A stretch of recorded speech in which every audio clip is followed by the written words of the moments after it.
নমস্কাৰ বন্ধু বান্ধৱীসকল, স্বাগতম জনাইছোঁ টুজব চেনেলৰ অন্য এটা গুৰুত্বপূৰ্ণ ভিডিঅ'লৈ। টুজব চেনেলৰ জৰিয়তে আমি অসম তথা ভাৰতৰ চৰকাৰী বেচৰকাৰী চাকৰি বিজ্ঞাপন আলোচনা কৰোঁ। আজিও ঠিক তেনেধৰণে অসম চৰকাৰৰ এটা বিশেষ বিজ্ঞাপন লৈ আপোনালোকৰ ওচৰলৈ আহিছোঁ।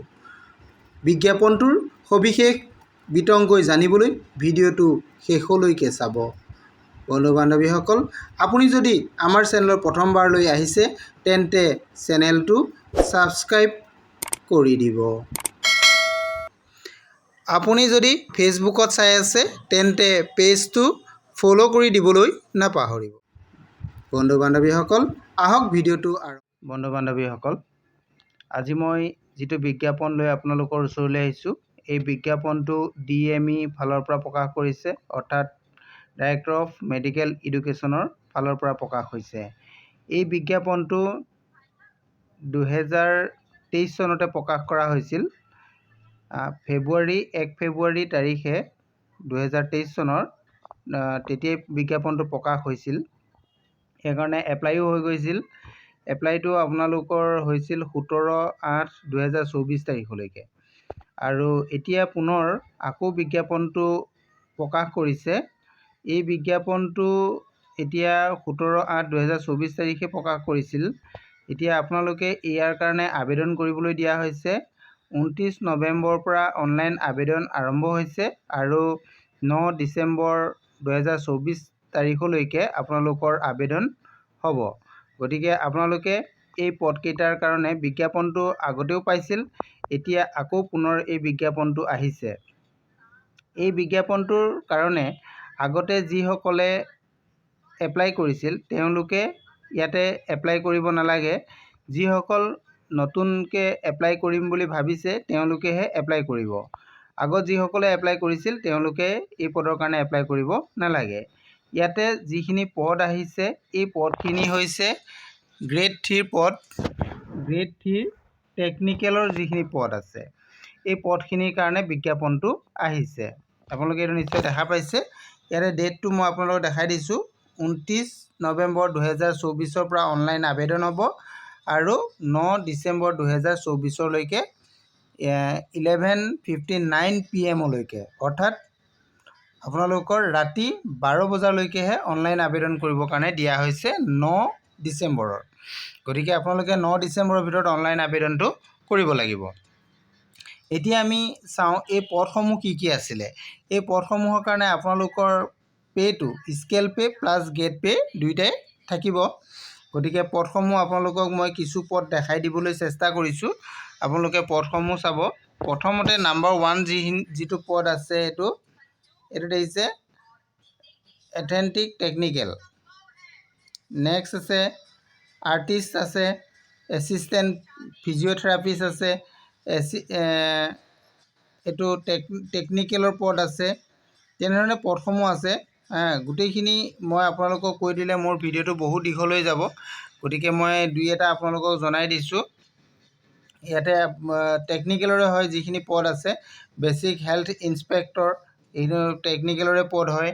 আৰু ইয়াৰ কাৰণে এই পদসমূহৰ কাৰণে আপোনালোকৰ দৰমহাটো দেখুওৱা হৈছে। স্কেল পে'টো আপোনালোকৰ 14,000 টকাৰ পৰা 70,000 টকালৈকে স্কেল পে' আপোনালোকৰ ইয়াতে ধৰা হ'ব। এইটো দেখিছে নিশ্চয়, 14,000 টকাৰ পৰা 70,000 ভিতৰত হ'ব। আৰু গ্ৰেড পে'টো আপোনালোকৰ ইয়াতে থাকিব 6,200 টকা। এইটো গ্ৰেড পে' থাকিব। আৰু প্ৰতিটো পদৰ কাৰণে আপোনালোকৰ কোৱালিফিকেশ্যনবিলাক বেলেগ বেলেগ ধৰণৰ হ'ব। আপোনালোকৰ টেকনিকেলৰ যিহেতু পদসমূহৰ কাৰণে কিছুমানত আপোনালোকৰ ডিপ্ল'মা প্ৰয়োজন হ'ব, কিছুমানত ITI প্ৰয়োজন হ'ব। আৰু general qualification higher secondary science লাগিব, কিছুমানত আপোনালোকৰ হায়াৰ ছেকেণ্ডেৰী হ'লেই হ'ব, ছায়েন্স আৰ্টছৰ কোনো কথা নাহে। তেনেধৰণে বিভিন্ন পদত আছে। যিসকলে এপ্লাই কৰিম বুলি ভাবিছে তেওঁলোকে বিজ্ঞাপনটো অফিচিয়েল ৱেবছাইটত গৈ ডাউনলোড কৰি ল'ব পাৰিব। আপোনালোকে মই অফিচিয়েল ৱেবছাইটটো দি দিম, আপোনালোকে তাৰ পৰা গৈও ডাউনলোড কৰি ল'ব পাৰিব। নহ'লে আপোনালোকে বিজ্ঞাপনটো যদি আপোনালোকক প্ৰয়োজন হয় তেনেহ'লে আপোনালোকে মোক কমেণ্ট কৰিব, মই আপোনালোকক দিবলৈ চেষ্টা কৰিম। ইয়াতে পদসমূহ আপোনালোকে নিশ্চয় দেখিছে। বিভিন্ন ধৰণৰ পদ আছে। মই লাহে লাহে স্ক্ৰল কৰি আপোনালোকক দেখাই দিব বিচাৰিছোঁ। এইটো আপোনালোকে চাওক পদসমূহ। ডিপ এক্স-ৰে টেকনিচিয়ান আছে, dental chair side assistant, dental hygienist, dental radiologist, dental technician, ECG technician, EEG machine operator, fitter, health assistant, health inspector, ICU technician, junior technician, laboratory technician, laboratory supervisor, medical record technician, তেনেধৰণে বিভিন্ন ধৰণৰ পদ আছে। এই পদসমূহ আছে। Physiotherapist আছে, ফাৰ্মেটিকেল আছে। আপোনালোকে এই পদসমূহ চাই ল'ব পাৰিব। ৰেডিঅ'লজিষ্ট আছে। তেনেধৰণে বিভিন্ন ধৰণৰ পদ ইয়াতে আছে। ইয়াতে পদসমূহ টোটেল পদ আপোনালোকৰ ইয়াতে দেখা পাইছে 61টা ভেকেঞ্চিত আপোনালোকৰ পদ আছে। এই পদসমূহৰ কাৰণে 61টা ভেকেঞ্চি নাই, পদটো বহুত আছে, পোষ্টো আছে। 61টা পোষ্টৰ কাৰণে ভেকেঞ্চি আহিছে। দৰমহাটো আপোনালোকক অলৰেডি কৈয়ে দিলোঁ। আৰু ইয়াৰ কাৰণে মই আপোনালোকক জনাই দিছোঁ পোষ্টবিলাক কোনটোত কিমানটা পদ আছে। এইখিনি কথাও আপোনালোকে ইয়াতে চাই ল'ব পাৰিব। এই লাইনটোত আপোনালোকে দেখিছে পদসমূহ কিমানটা পদ আছে, এইখিনি ইয়াতে দেখুৱাই দিয়া হৈছে। আৰু ৰিজাৰ্ভেশ্যনৰ কেটেগৰীত আপোনালোকৰ কি আছে এইখিনি কথাও ইয়াতে আছে। ৰিজাৰ্ভেশ্যন কেটেগৰীত আপোনালোকৰ কোনটো পৰিব এইখিনিও আপোনালোকে ইয়াতে পাব, চাই ল'ব পাৰিব। ৰিজাৰ্ভেশ্যন কেটেগৰীত এইখিনি দিয়া আছে বেকলগত। Unreserved, SC, ST plain, ST hills, OBC, MOBC, PWD সকলোৱে ভাগ কৰি দিয়া হৈছে।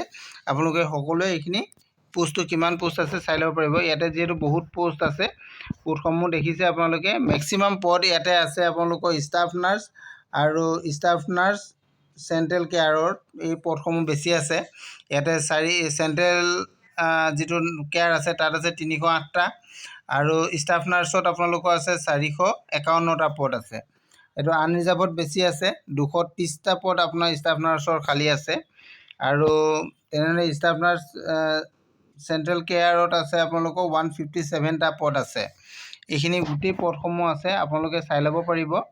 ইয়াতে বয়সৰ সীমাৰ কথাও আছে। মই বয়সৰ সীমাৰ কথাটো আপোনালোকক জনাই দিব বিচাৰিছোঁ।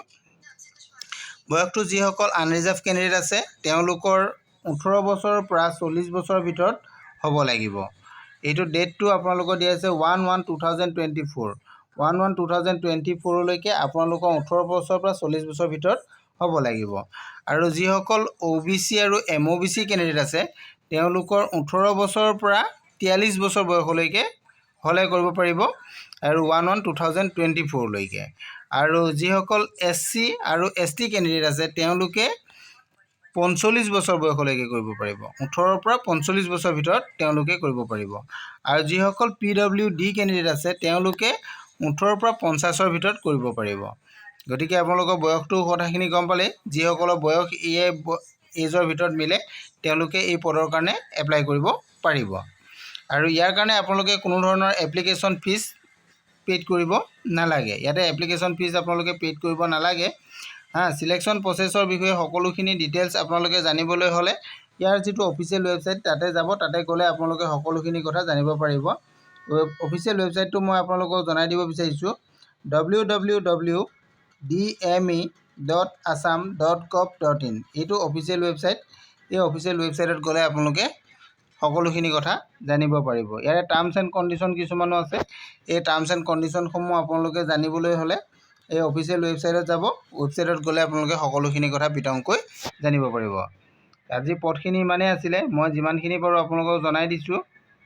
যিহেতু টেকনিকেলৰ পদ, গতিকে আপোনালোকে টেকনিকেলৰ যিখিনি কেণ্ডিডেট আছে তেওঁলোকে এই পদসমূহৰ কাৰণে এপ্লাই কৰিব পাৰিব। আৰু ইয়াতে এইটো খুব ভাল পদ বুলি ধৰা হৈছে। গতিকে আপোনালোকে এপ্লাই কৰক। সকলোৱে উপকৃত হ'ব। আৰু যদি আপোনালোকৰ মোৰ ভিডিঅ'টো ভাল লাগিছে তেনেহ'লে লাইক, কমেণ্ট, শ্বেয়াৰ কৰি দিব বুলি মই আশা ৰাখিছোঁ। আজিৰ ভিডিঅ'টো ইমানেই। Thank U.